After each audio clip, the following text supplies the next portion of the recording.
Saudações para você que está conectado no canal Verbo, Bíblia e Teologia. Eu sou Júlio Rocha, vamos de É Mito e solta a musiquinha de polêmica, porque temos polêmica hoje aqui. Maravilha, vamos lá. Eu espero que tanto a arte deste vídeo quanto o título dele tenha chamado a sua atenção e aguçado a sua curiosidade. Para algumas coisas, a teologia se torna indispensável, como por exemplo para a análise de texto, para fornecer ferramentas contextuais ou até mesmo para disseminar ou dissecar algum significado de um termo em particular. Já para a maioria dos escritos bíblicos, uma simples leitura de textos vão revelar grandes verdades. Eu digo isso porque o vídeo de hoje parece ser esse caso. Os seminários, em sua maioria, rechaçam a ideia de um arrebatamento pré-tribulacionista, salvo aqueles que são de confissão pré-tribulacionista, lógico. E principalmente isso acontece se o agravante for a seguinte declaração: o Espírito Santo que vai entregar a igreja de Jesus sobe junto com a igreja arrebatada. Eu confesso que há algum tempo atrás eu comecei a ir contra essa ideia.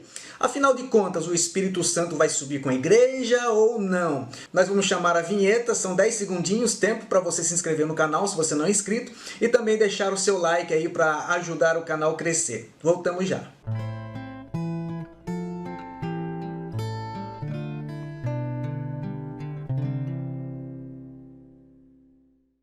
Meus irmãos, para entrar no campo de atuação do Espírito Santo e falar de mitologia, nós vamos bater de frente logo de cara com 3 questões certas e diretas, que são o seguinte: primeiro, o Espírito Santo não é Deus? Segundo, o Espírito Santo não é o que convence o homem do pecado, da justiça e do juízo para que haja salvação através da pregação da palavra?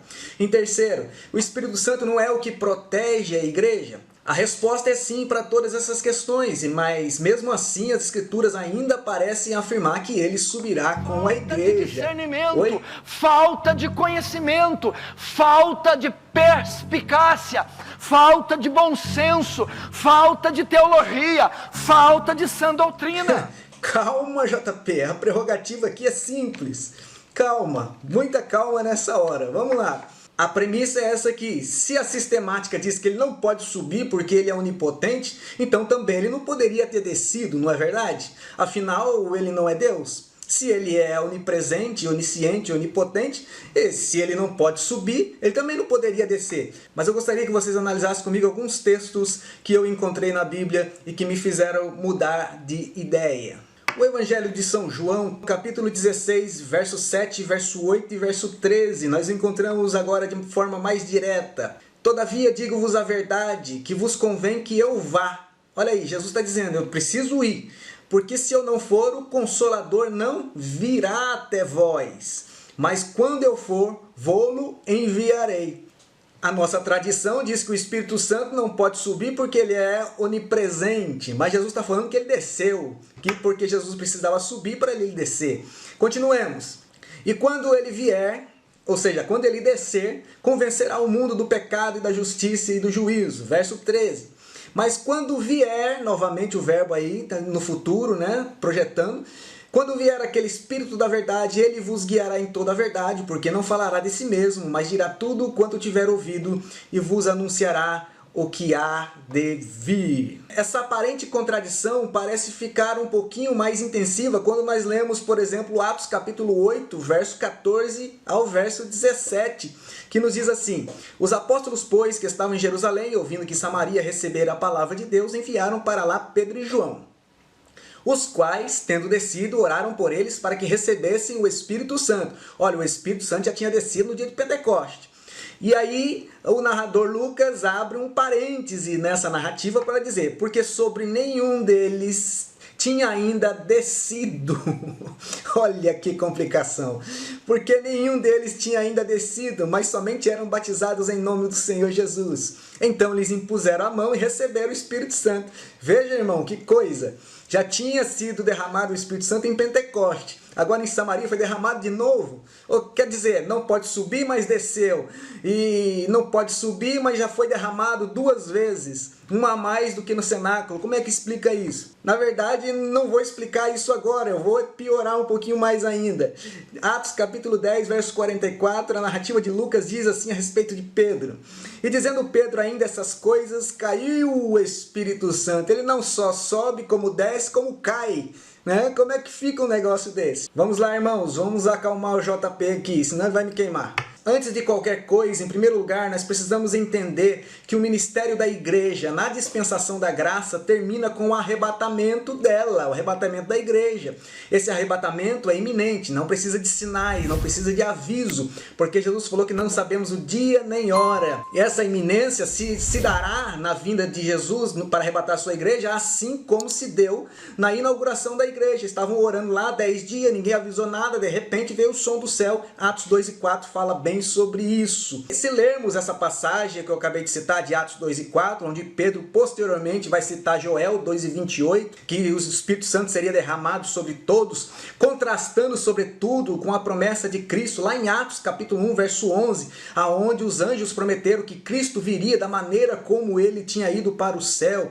E ainda se estudarmos aí o paracleto do Espírito Santo para com a igreja, aonde ele é penhor ou garantia da nossa redenção, conforme Efésios 1,14, 2 Coríntios 5 e 5, tudo isso ainda analisado sob a luz da cosmovisão escatológica, nós chegaremos à conclusão inequívoca de que o Espírito Santo foi dado ou cedido à igreja para uma missão especial que deverá durar até a consumação da obra salvífica, que Paulo vai chamar em Filipenses de aperfeiçoamento do dia de Cristo, lá em Filipenses capítulo 1, verso 6, onde se trata, na verdade, do mesmo episódio de 1 Coríntios capítulo 15, verso 52, ou 1 Tessalonicenses capítulo 4, a partir do verso 13 ao verso 17.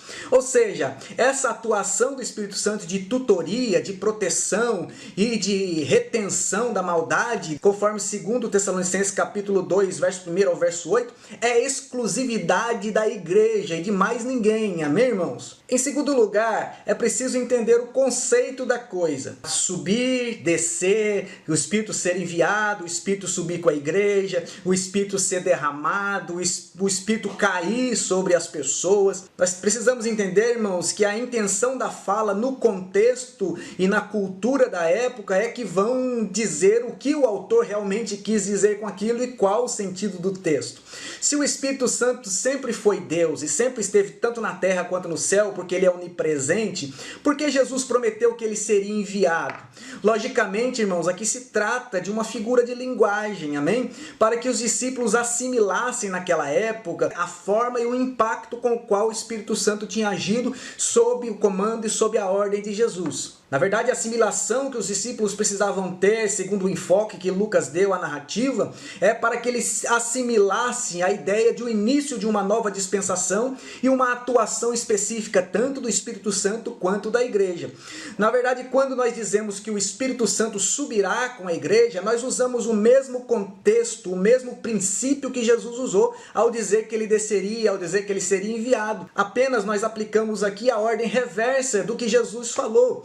Embora ainda não seja o final da dispensação da graça com o arrebatamento da igreja, mas se encerra o ciclo da igreja, portanto se encerra também o ciclo do Espírito Santo. Uma vez que o trabalho da igreja se encerra, a obra do Espírito Santo de tutoria da igreja, de retentor do mal, de protetor da igreja, de batizador com o Espírito Santo, de auxiliador na proclamação das boas novas pela igreja, conforme Efésios 3 e 10, essas coisas cessam. Isso faz todo sentido do mundo quando nós olhamos, por exemplo, Mateus 24 e Romanos 11, a partir do verso 24, que ambos remetendo, na verdade, às profecias do Antigo Testamento, principalmente a Daniel e Zacarias, que Deus precisará retomar as tratativas com a nação de Israel na 70ª semana. E para que isso ocorra, diz Paulo que a força detentora de 2 Tessalonicenses capítulo 2, verso 8, ela precisa ser retirada para que o mistério